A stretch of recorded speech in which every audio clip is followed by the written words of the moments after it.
Assalamualaikum warahmatullahi wabarakatuh guys. Ini jamu isinya gula merah, asemnya bisa ditumbuk sih, ditumbuk dihaluskan.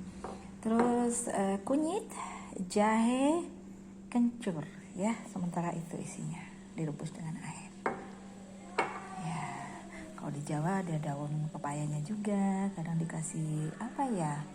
Kedaung, Pak Inggu, Pak apa masih ada lagi yang hitam-hitam saya lupa. Kasih jeruk nipis kadang-kadang juga bisa ya. Kalau untuk yang beras kencur biasa kasih jeruk nipis. Kalau kunyit dengan asam dengan gula merah. Kalau jahe ya biasa jahe dengan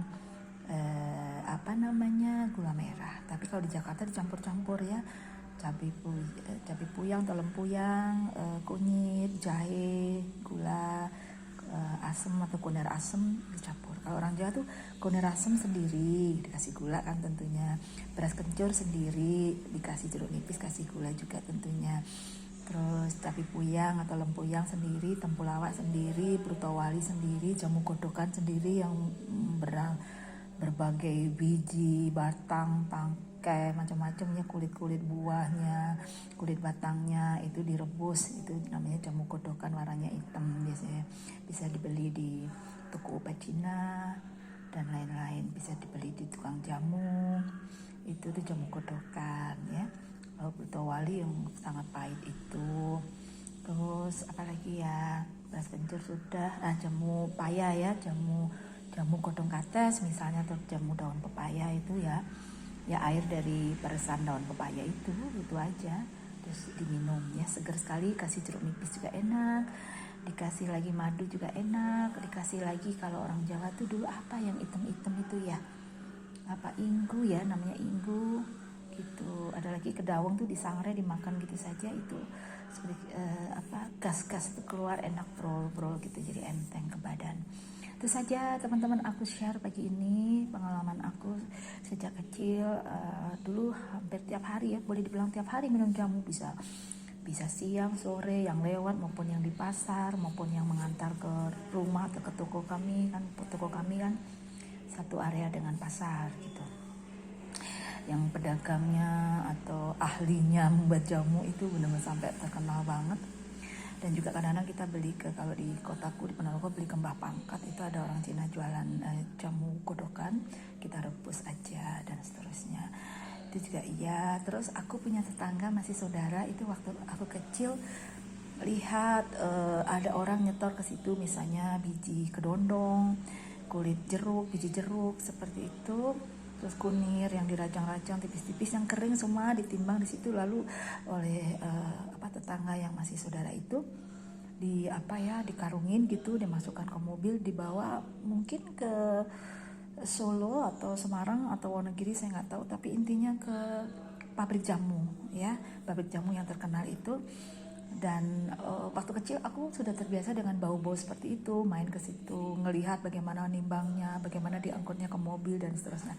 Ternyata aku kuliahnya di bidang kimia, kemudian ngajarnya juga kimia kedokteran, kemudian aku penelitiannya di bidang herbal medicine dari S2 ku serta S3 ku sampai dapat paten, Masya Allah gitu ya. Jadi Masya Allah perjalanan puluhan tahun itu satu sama lain itu ternyata tidak ada yang missing link ya, jadi selalu berunut gitu ya. Kita sekarang tinggal ambil hikmahnya, dan Allah tuh sebenarnya sudah memberikan petunjuk-petunjuknya gitu ya. Dari yang kita inginkan itu mendapatkannya lebih dari yang kita inginkan.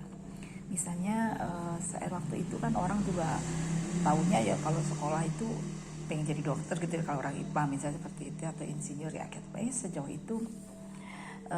Terus ternyata saya PMDK-nya nggak dapet, tesnya nggak dapet yang negeri, saya mau ke swasta nggak enak sama orang tua, walaupun mungkin mampu ya, tapi nggak enak itu, mau daftar lagi nggak diizinkan. Jadi udahlah saya teruskan sekolah kimia ini, dan ternyata juga punya pasangan kimia, punya anak juga maunya kimia, saya arahkan ke farmasi. Sekarang larinya selain ke business and engineering juga larinya ke pharmacoengineering, dan untuk bidang yang bioprocessing, jadi juga dekat dengan biomedical mass sciences yang sudah juga diamanahkan ke aku, sehingga aku mau nggak mau harus belajar untuk mengajar gitu ya.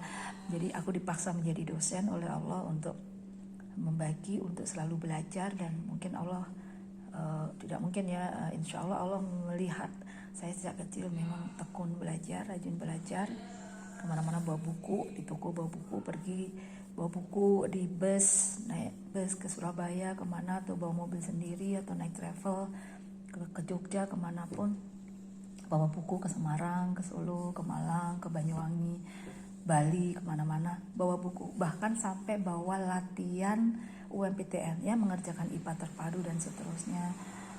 Dari soal-soal dari IPIM Surabaya, waktu itu saya juga akhirnya bimbingan tes di sana.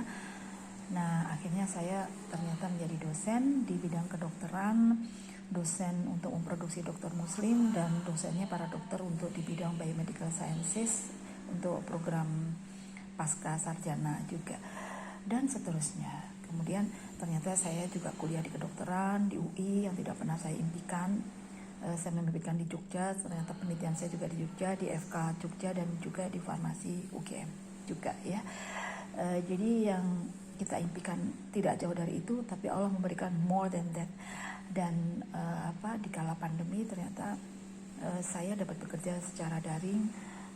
Tentunya bukan pekerjaan yang harus langsung ke lapangan. Kalau langsung ke lapangan, saya yang riset harus ke lab, saya sementara enggak. Untuk ke lapangan lain sampai segala macam, sementara saya juga enggak, menyelesaikan yang ada dan semuanya dapat dengan daring. Jadi itu satu hikmah, dan banyak sekali hikmah tentunya ya. Kemudian juga akhirnya keinginan saya untuk belajar apapun, salah satunya hukum, sudah terlaksana. Tinggal sekarang saya harus yang penting kumpulkan dulu ilmu, informasi, gelar apapun, nanti step by step kan apa yang bisa kita kita ekspresikan di publik, atau yang kita bantukan dimanfaatkan ke publik maupun sekitar kita, step by step, karena aku juga harus mengurus keluarga dan mengurus diri sendiri.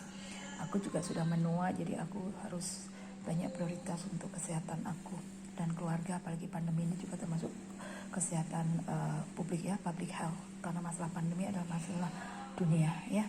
Dengan kita menyelamatkan kita, otomatis kita menyelamatkan keluarga kita, menyelamatkan semuanya. Begitu guys. Saya pun tidak tahu oleh Allah akan dijadikan apa someday, akan dibikin apa someday. Pokoknya saya lalui, saya bisa menjadi dokter juga. Sekali lagi bukan mindsetting saya mendapatkan paten di bidang kedokteran, di bidang herbal medicine juga bukan mindsetting saya. Saya pernah dulu memberikan paten, tapi untuk membantu orang-orang yang cacat, ya punya alat-alat tertentu lah gitu. Tapi Allah memberikan paten di bidang herbal medicine misalnya.